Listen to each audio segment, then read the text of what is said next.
Selamat datang, welcome back to Indonesia in Jakarta for another edition of Indodefence. Once again, there's a lot of naval defense innovation on display on the show floor from both international and local industries. Let's check some of them out.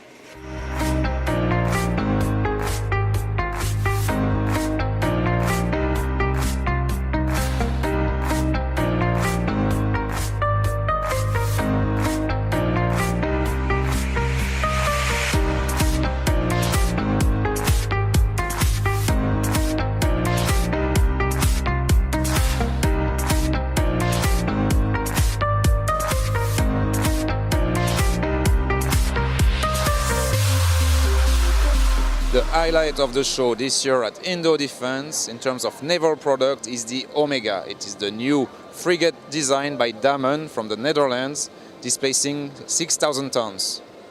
Damen introduces its view on the future of large and high-end combatants.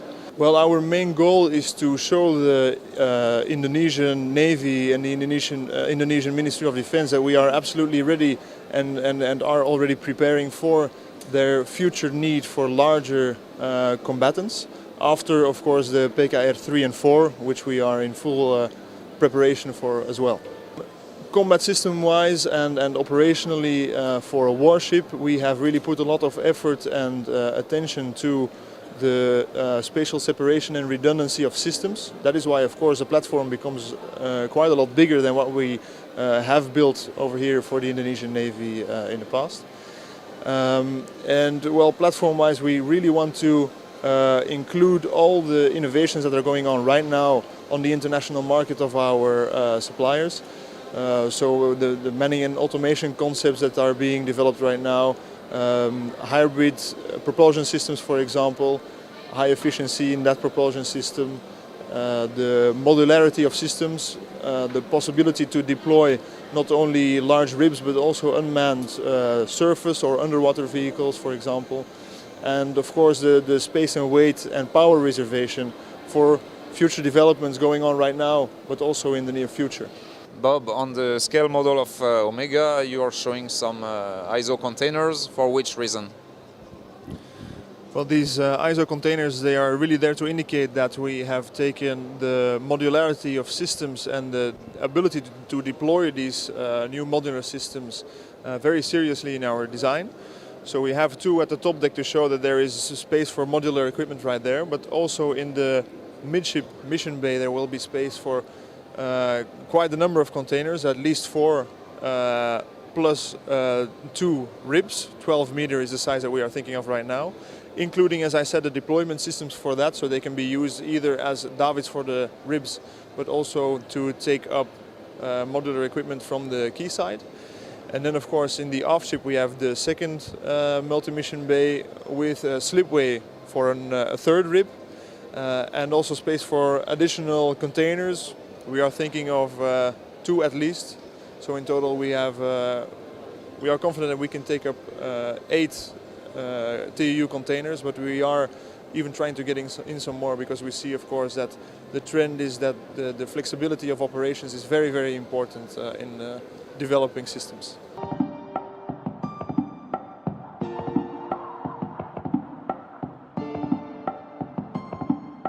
Well, I'm participating in Indodefence for promoting our submarine technology. Recently we opened a technology transfer center at PT PAL shipyard in Surabaya, Indonesia. So I expect that we could contract for further 3 new submarines within this year. At the moment, they want 209 class, but our new version is 1,400 class submarine. The day before yesterday, we had agreement with PT PAL shipyard for the further development. Then I expect, as I told you, the new contract with the Indonesian government will be held within this year. Number 1 and number 2 submarine were delivered safely and without any problem to Indonesian Navy. And the third one is almost done. We are waiting for the launching ceremony. This model is called the KSS-3 submarine, which was recently launched in September this year for Korean Navy, ROK Navy. And after launching, I think it will take nearly 2 years for the final delivery. So we have a target to deliver the KSS-3 type submarine on around December 2020. The length is about 83 meters. Ton is the 3,000 ton class.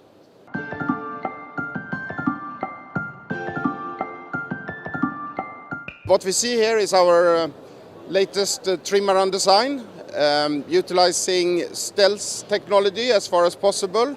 And as we may know that we had an accident a couple of years ago, and we are now in a good progress rebuilding it with some improvements.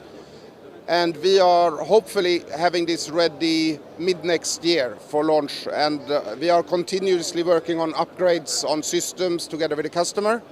And we're making good progress for the moment. So the good thing with the trimaran design is, of course, the stability. We can have very high mounted sensors, which means we can put radar and things very high up without losing stability.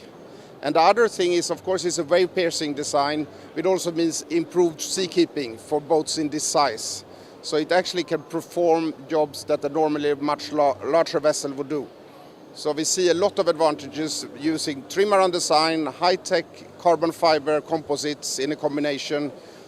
So hopefully make something for this region unique. And of course, we are working on new orders and also to develop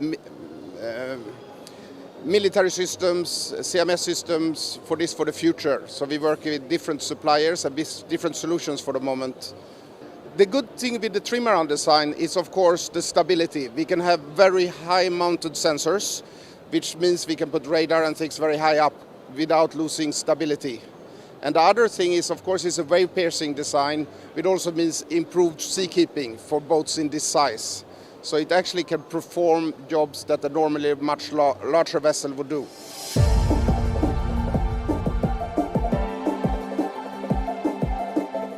This is a surveillance drone for starting and landing from a boat. And the advantage of this one is the speed and therefore also the range compared to rotary wing aircraft. When taking off from a catapult, the hatches here are closed and the turbine is in this position, catapulting off, flying its mission and coming back to land. The hatches are lost and the turbine is tilted like this and it hovers down. The range is about 50 kilometers one way and you can fly plus 350 kilometers an hour.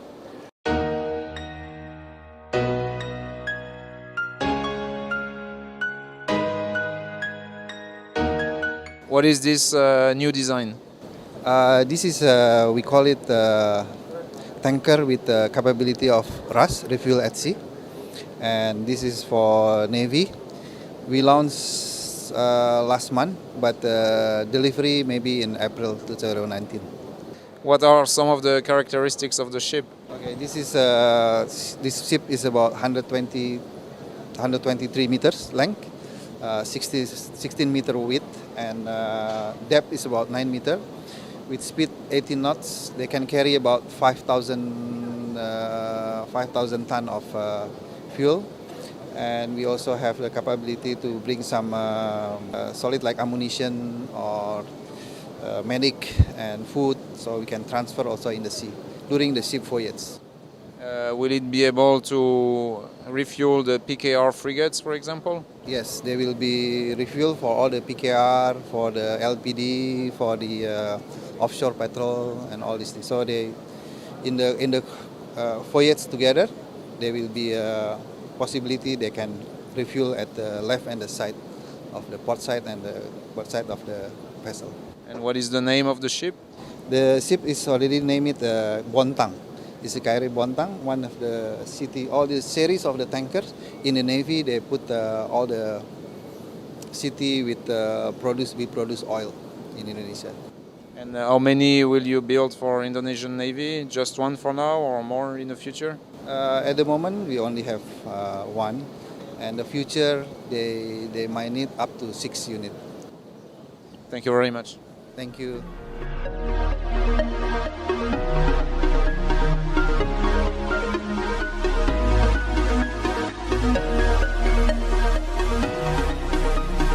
Actually, this is not submarine, okay, because the people who is inside an operation is already equipped as a diver.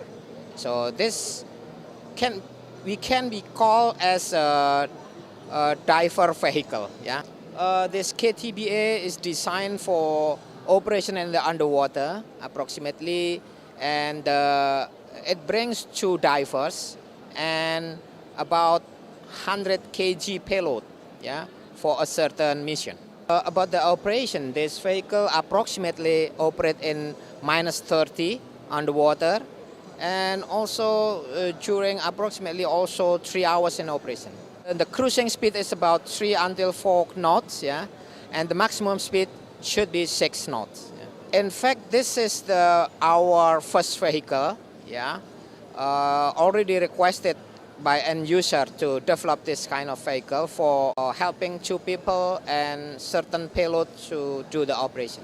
In fact, this vehicle requested as from the special forces and the Navy, yeah, and they work together with us to be more exact in the requirements. Yeah. About the static and dynamic and movement of the vehicle, we are in the testing, yeah, and in the certain period, I think in the near future, we will face the certification of this vehicle.